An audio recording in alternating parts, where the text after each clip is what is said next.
Amis téléspectateurs, internautes de Natistan TV, bonjour et bienvenue à l'émission La rencontre hebdomadaire via Vox de ce mercredi 1er mars 2023. Au cours du Conseil des ministres de ce premier mercredi du mois de mars, d'énormes et importantes décisions ont été prises. Pour ce qui est des communications, on note une ouverture des filières de formation pour le diplôme de master et le diplôme d'études spécialisées en médecine d'urgence à l'université de Parakou et à l'université d'Abomey-Calavi, puis l'attribution de 40 bourses de formation.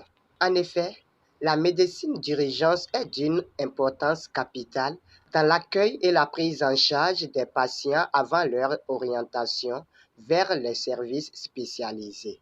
Mais il se trouve que nos hôpitaux sont confrontés à une grave pénurie d'urgentistes tenant notamment de l'inexistence de la filière de formation dans notre pays. Or, le gouvernement a engagé une importante réforme de la médecine préhospitalière avec le renforcement du service d'assistance médicale et des urgences et l'acquisition prochaine de 588 ambulances pour renforcer le système de référence et de contre-référence. Il va sans dire que les personnes de cette spécialité seront les acteurs clés de ce nouveau dispositif. Dès lors, il urge de combler le déficit observé, surtout dans la perspective de la réhabilitation et de la construction des hôpitaux au titre du programme d'action du gouvernement 2021-2026. Nos universités ont la capacité d'assurer les formations en médecine d'urgence. La mise en place de celle-ci permettra de combler le gap actuel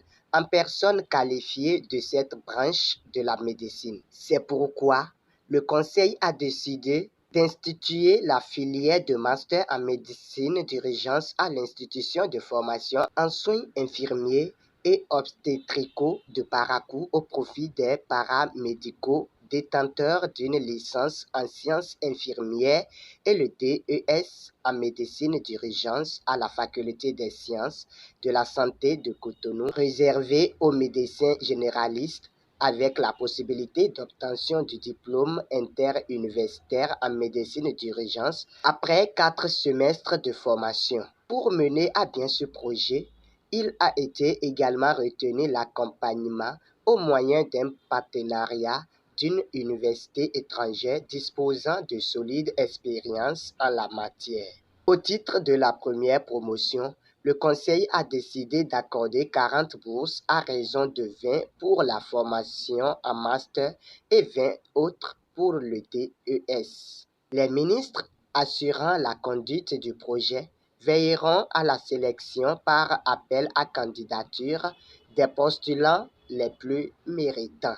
Les autorités ministérielles ont aussi décidé de l'approbation du plan cadre de coopération des Nations Unies pour le développement durable 2023-2026. Ce document élaboré d'accords parties a pour objectif d'accompagner le gouvernement dans la mise en œuvre de l'agenda 2030 des Nations Unies, des priorités nationales déclinées dans le plan national de développement 2018-2025 et le programme d'action du gouvernement 2021-2026. Il convient de rappeler que l'agenda 2030 des Nations Unies ambitionne par l'action de la communauté internationale de faire advenir des populations plus résilientes, en bon état de santé et de nutrition, mieux éduquées, bénéficiant de la protection sociale, vivant en paix, en sécurité dans un environnement de justice et engagées pour un développement durable,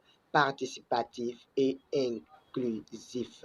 Dans cette perspective, le présent plan cadre s'articule autour des axes stratégiques suivants en lien avec les priorités du gouvernement.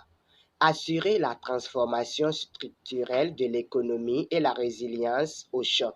Garantir la protection sociale et l'accès équitable, inclusif et de qualité aux services sociaux de base. Consolider la démocratie, l'état de droit, la bonne gouvernance et la cohésion sociale. Le ministre de l'économie et des finances procédera à la signature du plan cadre dont les projets et programmes qui en découleront seront formulés en conséquence. Le Conseil a également opté pour l'acquisition de 500 caméras piétons et accessoires ainsi que du dispositif logiciel et matériel permettant l'exploitation des données produites au profit des forces de police et de douane. Ces équipements sont destinés au renforcement de la sécurité des personnes et des biens, ainsi qu'à la prévention des incidents au cours des interventions des agents de police ou de douane. Ils favoriseront par ailleurs le constat des infractions et la poursuite de leurs auteurs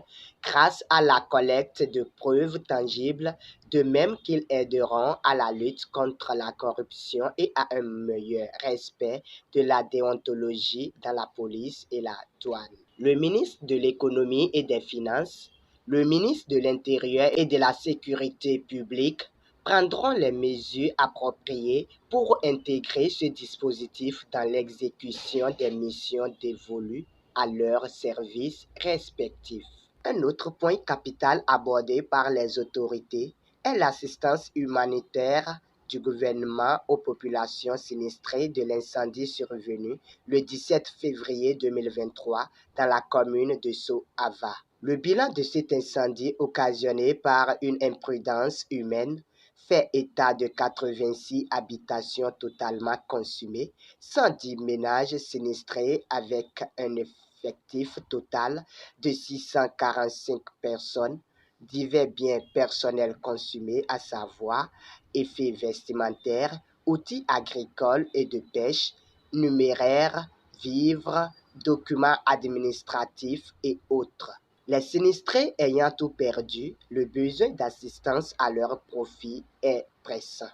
Aussi, le gouvernement a-t-il décidé de les soutenir de diverses manières, notamment par une prise en charge psychologique et la mise à disposition de produits alimentaires et de matériaux de construction. Pour les rencontres et manifestations internationales, il a été autorisé la participation du Bénin à la 5e conférence des Nations Unies sur les pays les moins avancés du 5 au 9 mars 2023 à Doha, au Qatar. À tous et à toutes, fin de votre émission de ce jour. Abonnez-vous à Natistan TV pour le prochain rendez-vous.